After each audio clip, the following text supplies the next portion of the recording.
Welcome to the Clinical Athlete Journal Club meeting number 2. My name is Quinn Hennick, and I'm a proud clinical athlete provider, and I'm joined by Kevin McNamara, who is a recent physical therapy school grad, clinical athlete forum member, and the one responsible for bringing the Journal Club to life. He's going to help facilitate the discussion, so thanks for being here, Kevin. Absolutely, Quinn. Thanks for having me. Hopefully, won't make an ass out of myself, but Well, we all make asses out of ourselves. It's just the human way. Also want to thank Jahan Shiki, a student physical therapist and forum member, for being our scribe tonight. He's going to be taking some notes that we'll post in the forum along with the recording, so people who couldn't be here can follow along. So tonight's Journal Club topic is movement screening as a means of predicting injury, assessing movement quality, etc. So real quick, I've made a few poll questions to get a feel for the type of crew we have and to set the stage for some discussion. So first question is just going to be, who are you? So take a couple seconds and tell us who you is. So we got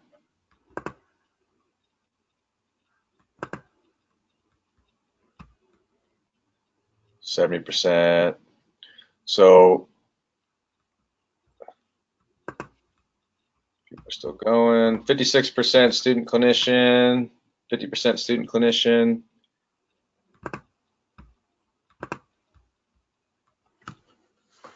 Cool. So about half of you are students, the other half are clinicians and either student coaches. Yep, student coaches or student trainers. I'm going to close that. So cool. And then the second question is the second and third questions are going to be pertaining to what we talk about. So this one, if a study is looking at injury occurrence, should the definition of injury include time lost, aka time lost due to injury? So I guess think about how you would define injury. Should it include them losing time, or could an injury just be defined as rating myself as hurt? What do you think about that? I hope I didn't bias you in my tone.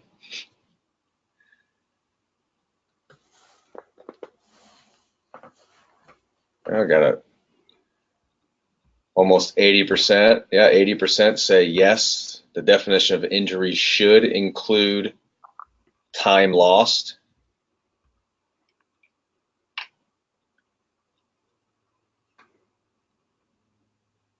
Looks like that's the way we're trending, 82%. Cool, I'm going to close that one. Last question. When determining if a movement screen is a valid tool to determine injury risk, should contact injuries be included?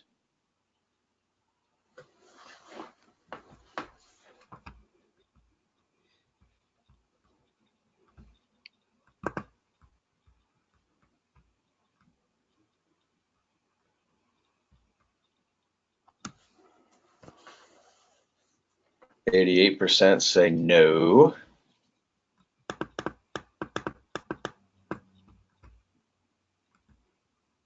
82% say no.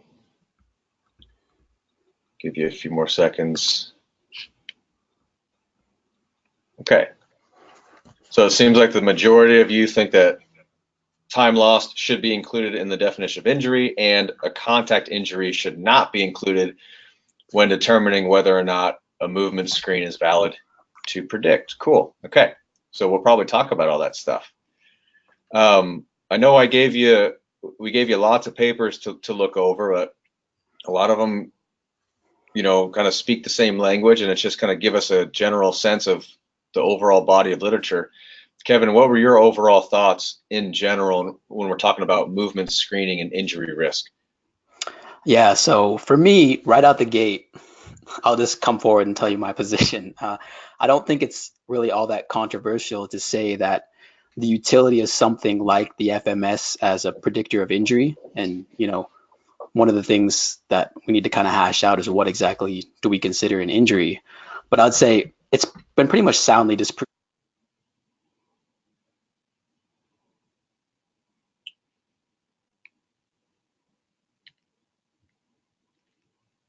Kevin, we lost you for a second. All right, You're I got back muted. though. Yeah, sorry.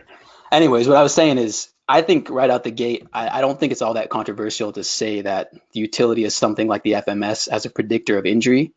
What exactly injury is something that we'll have to get into. But I would say its utility as an injury predictor has been pretty much soundly disproven in the research literature. But for me, I actually went through the SFMA my second year in PT school, and I think that I was drawn to it because when you're in school, you're consuming all this information, you're being asked to learn all these things, and I felt like I lacked like a structural framework that was actually practical for treating. And I think that's what drew me to the FMS a little bit. It was kind of a realistic framework that would allow me to kind of just view movement in general. But with that being said, as I've gone deeper down the rabbit hole in terms of dynamic systems theory, I've pretty much abandoned that like entirely. Just the joint by joint approach and things like that. I think my views have definitely shifted because I feel like the view is put forth by the people at the FMS is it's almost reductionist in the dichotomy between like dysfunctional and functional movements. It's just too simplistic, and I think that it really fails to account for all the complexity that basically is the human organism, and it really lacks any sort of accommodation for the vast amount of movement variability that we see across populations. I still think screens can be useful, but I think we need to shift the way that we're referencing it or the way we're using it is just to see whether or not joints can get into positions to absorb and adapt to stressors. That's kind of where I lie with it right now. Yeah, and I think we're probably going to have a room full of people with varying degrees of experience with movement screenings and various opinions on the topic. And just to reiterate, our motto is that these meetings are always conducted in the sincere spirit of inquiry after truth without fondness of dispute or desire of victory. So we're all on the same team, and we're just trying to be less wrong. That doesn't mean we can't disagree. So we welcome the discussion here. Kevin, I gravitate to what you're saying, and I have a similar background. I've not gone to an FMS or SFMA course, but I have been trained over the past 10, 12 years by multiple mentors and clinical instructors on both the FMS and SFMA. And as far as the FMS is concerned, literally have put thousands of athletes through the test because we used to take high school teams and college teams and test them multiple times a year, every season, multiple teams. So I've memorized the test in and out for several years, and like you, just kind of started to see that movement is a little bit more complex than that. And especially when we're talking about injury risk, it's one thing to say movement that's optimal for leveraging load or positions for performance, and even in that's very complex, and then it gets even more so when we're talking about injury risk and trying to predict those types of things. So that seems to be what the literature is speaking to as well. The first study, or one of the studies, was looking at movement quality, and that was the Whitaker article. And another one of the systematic reviews, the Bunn article, I'm actually going to talk about first, just real quick.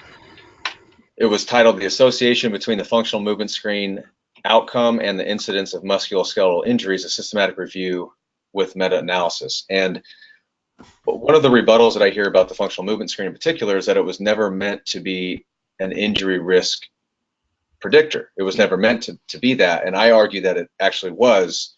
The creators said that in the very beginning many times, and there's dozens of studies looking at the FMS and injury prediction. So if it wasn't meant to be that, they wouldn't be studying it. And some of those studies include the creators of the test, who are authors of the article. So they were looking at that in the beginning. And so the Bunn article, it's on the website. Yeah. So it's just not right. And then the conversation is, well, it was never meant to be an injury predictor. We're looking at movement quality. Well, we've got the Whitaker article here that to take care of that as well. But the Bunn article was interesting to me in that, as a whole, when they looked at athletes and like first responders and military personnel, they found on average